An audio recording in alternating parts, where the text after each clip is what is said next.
Hey guys, welcome back to my channel. My name's Rochelle and I love to make videos all about my life. If you haven't watched any of my videos before, check out my last video. It's Britain versus the US and the different words we say. Very interesting. So this video is going to be a bit different. It's a completely different tone to the rest of my videos and it's going to be about my time volunteering in Greece with refugees. In these 2 weeks, I worked with an amazing charity called Attica Human Support. Their details will be linked below. Now, I filmed the following video in November 2019. When I started filming this video, I didn't really think about YouTube. So a lot of my shots are actually recorded vertically, which for a YouTube viewing experience is terrible. So please bear with because the video is not going to be the quality you see now. As I said, this is an introduction before the video starts. At the time of filming, November 2019, I was working for a company called Juice Plus, which is a network marketing company. They offered to sponsor me, so to pay for my flight and board to Lesvos, Greece, where I could donate 2 weeks of my time to help volunteer. Every day, hundreds and thousands of people flee their countries due to war and devastation. It just so happens that the Greek islands are in the perfect place for these people to leave their countries and sail to. Every day, new boats wash up on the shores of the Greek islands with hundreds of refugees looking for a place to call home, to start afresh and to be safe. Many people lose their lives travelling to find a new life. On the Greek island of Lesvos, which is where I was working, there was a detention centre, a refugee camp, also known as Moria. This refugee camp was originally meant to be a temporary centre. It was originally an army barracks that they converted, and I believe the initial capacity was around 3,000 people. When I went in November, there were over 13,000 people staying on this camp. Originally, when you would go, you would stay in this camp for 2 to 3 weeks and they would send you to the mainland Greece where they would review your case and tell you whether you could stay or you could go. And then you could move along with your life on that basis. Currently now, the waiting time to be seen is 2 to 3 years. You do not know how bad the situation is in Lesvos. There is one toilet for every 300 people on the campus and one shower for every 506. Now, I couldn't really film inside the camps, although I did try to, so I will post whatever clips I can find in the video. But I did walk through the camps and it was life-changing. These people have summer tents all year round. Everything gets soaked. There's small tents with a family of 20. There's people trying to barter for food. It's almost like you feel desensitized because you see these things in films and on TV, but when you're actually there and you think, fuck, these are these people's lives, that's when it's real.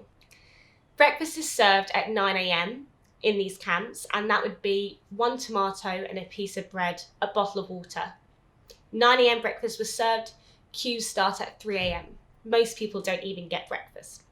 Children as young as 10 have been known to commit suicide in these camps, as reported by the BBC. The Greek government do not want to support the refugees. They don't want any more to come to the island and they don't want them to stay there. Because of this, they are not making the spaces safe to live, going against all EU regulations. They don't improve the situations because they don't want more people to come. But in reality, people will always come if there's war in their country and there's not in another. Please, if you have any money, donate. All the links will be below. I hope you enjoy this different take documentary style series.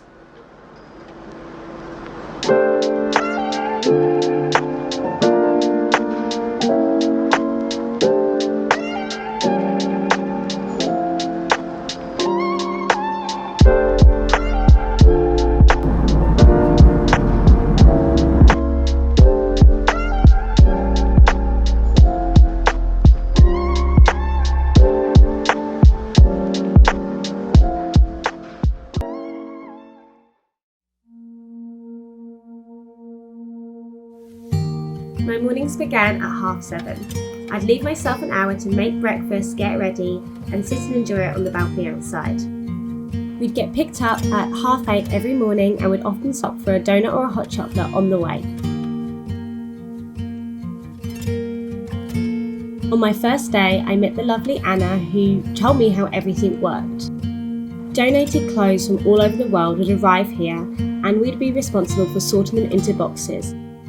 My task on day one was to help organise and clean shoes that had been donated from Spain. Unfortunately, they'd been water damaged, so they started to grow mould. It was our job to sit down, scrub off the mould, and then pair up the shoes and organise them into boxes by size.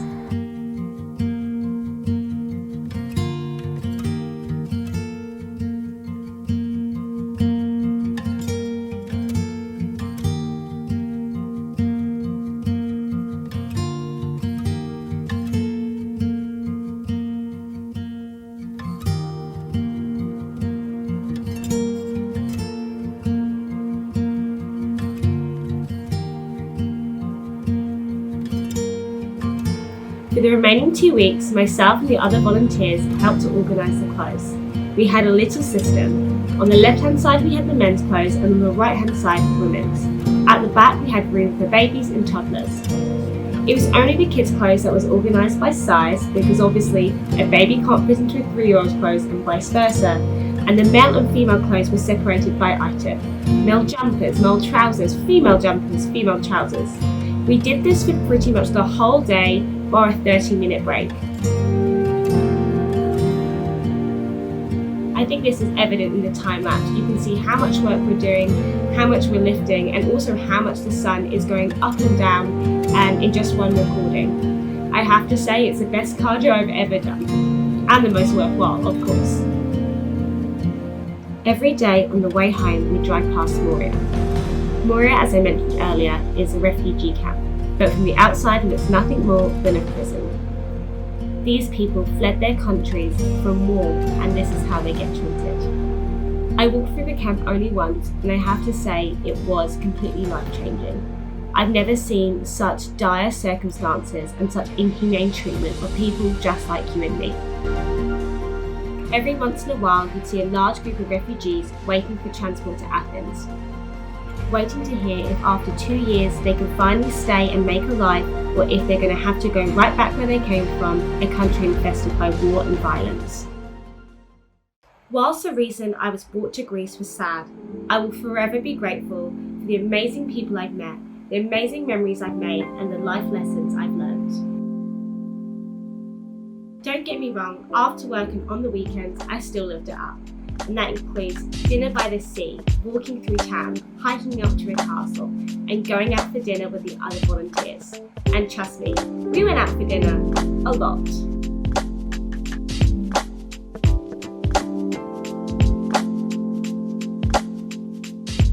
On my way back home, I had an 8-hour layover in Athens, so I left the airport and I went out to do some sightseeing solo.